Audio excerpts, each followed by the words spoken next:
We have the Jewish Jordan on the line. Welcome to the Scott Emo Show, Tamir Goodman. Baruch Hashem Manishma. Thank God, everything is great. Thank you so much for having me. So you grew up in an Orthodox household with 6 brothers and 2 sisters. Besides chaos, what were your Shabbat dinners like? Shabbat dinner was always the best. At our house, we always had a lot of guests and friends, and it was a time to kind of forget about the day-to-day hassle of life and just enjoy each other's presence, and a time to reflect on some of the more spiritual aspects of life and have a good time. And that incredible feeling of Shabbat that I got as a kid and enjoyment is something that was instilled in me at a young age, and I live with and look forward to every Shabbat till today. Very nice. So you have 8 people in your family, 9 including you. Do you have a favorite sibling? No, I love everybody in my family the same. Each one is special in their own way. I have been blessed, and I'm very appreciative to have been brought up in the family that I was brought up with, and very grateful for that, and love everybody in my family. So your parents must have been extraordinarily busy with that household. What did they do for a living? My father, of blessed memory, he was a lawyer. He was an angel in every way. He was just absolutely incredible. There's just no words to ever describe my father, how just incredible he was. And my mother, she was a beautician, and she had kind of her own beauty salon. And she's retired now. But there's no doubt that everything, that I was able to go through in my life was because of the support of my family and my parents, and I was very lucky to grow up in the way that I grew up, because it was very different. I kind of took a different track than most of my friends. I'm an Orthodox Jew that graduated from predominantly African-American Christian school. I roomed with a Muslim basketball player in college, and then I went on to play professionally with people from all over the world. And most of my friends didn't really choose athletics or choose basketball as their career choice, but my parents and family were always there to support me, even though it was a little different than most of the kids grew up in our area did. That's cool. So you said you had a roommate, he was a Muslim. So being a Jew and then also rooming with a Muslim,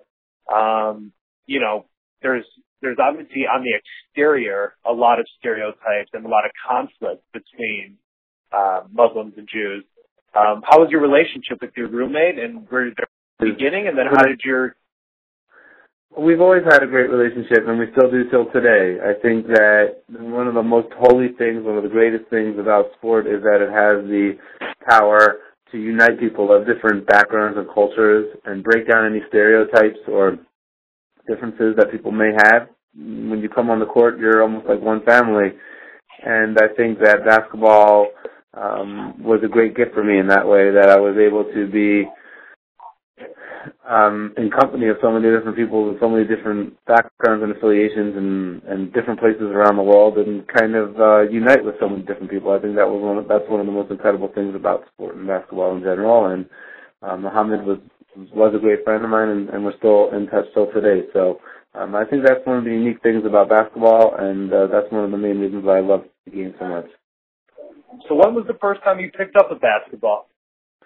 Probably when I was about 5 or 6 years old.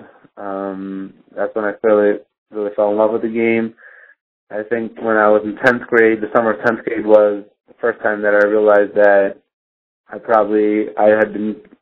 God had blessed me enough to compete with other Division I prospects, and that playing college basketball and professional basketball might actually become a real reality. Up until that point, I always loved the game and dedicated a lot of time and effort to it, but it was almost impossible for me to play in college, Division I, or professional, because I don't play basketball on the Jewish Sabbath from sundown Friday to sundown Saturday, and knowing that colleges and in the pros, they play on the Sabbath, it was kind of going to be a big challenge for me moving forward. But I continued to pray hard and to play hard, and ultimately was blessed with several miracles so that I was able to live out my dream and play college and professional basketball without ever having to play on the Jewish Sabbath. And I'm very appreciative to my friends, family, coaches, teammates, everyone that helped me to be able to live out my dream along the way. Right on. That must have been a difficult situation because I know you declined a scholarship from Maryland because of the Jewish Sabbath on Friday and Saturday, and conflicting with your beliefs and also with the program's kind of schedule. Anything you could share with us about what happened behind the closed doors and how that conversation came about and how they maybe weren't willing to work with you, or whatever you can fill us in on would be cool. Yeah, I mean, I never said anything bad about the University of Maryland, and I never will. I've rooted for them my whole life.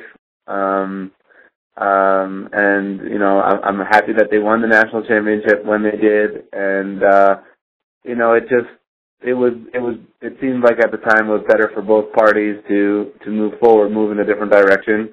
And I had nothing bad to say about them. I was very grateful that Towson University changed the schedule for me and allowed me to live out my dream and without having to play on the Sabbath. And I'm very grateful that worked out for me. And so there's almost every single day of my life I think back and say, wow, how appreciative I am that I got to do that, and how appreciative I am to the coaching staff at Towson for going out of their way and teammates to help me out. So I always try to look at how well everything always works out instead of looking in the opposite direction. I respect that, because then you look at it as not a problem, but you look for a solution. So with that being said, Tamir, you played professionally overseas in Israel. One, was that a dream come true for you to play in Israel? And two, did you ever want or think that you wanted to play in the NBA and whatever happened to actually playing in the NBA? Yeah, absolutely. Playing in Israel was a dream come true for me. Everyone got to write what they want to be when they grow up in our 7th grade yearbook, and I wrote, I want to be a professional basketball player in Israel when I grow up. I got to live out my dream. That was my goal, to play professionally in Israel. I participated in an NBA camp. I got a chance to play against a lot of players that did play in the NBA and that are in the NBA, and that was a great experience for me. But ultimately, I really wanted to play and live in Israel, and it was a remarkable opportunity for me. I also got a chance to serve in the Israeli army. I met my wife in Israel. Going to Israel was also like an incredible educational platform for myself and my teammates, because I was an American, but at the same time I'm Jewish and I speak both languages. So a lot of American players come to play in Israel every year, and a lot of them are not Jewish. And I felt like being in Israel together with them was like a good opportunity to not just be in another random place where you're playing basketball, but to educate them about Israel and go to the holy sites with them and make it more meaningful experience for them. And those relationships were very special and are special till today.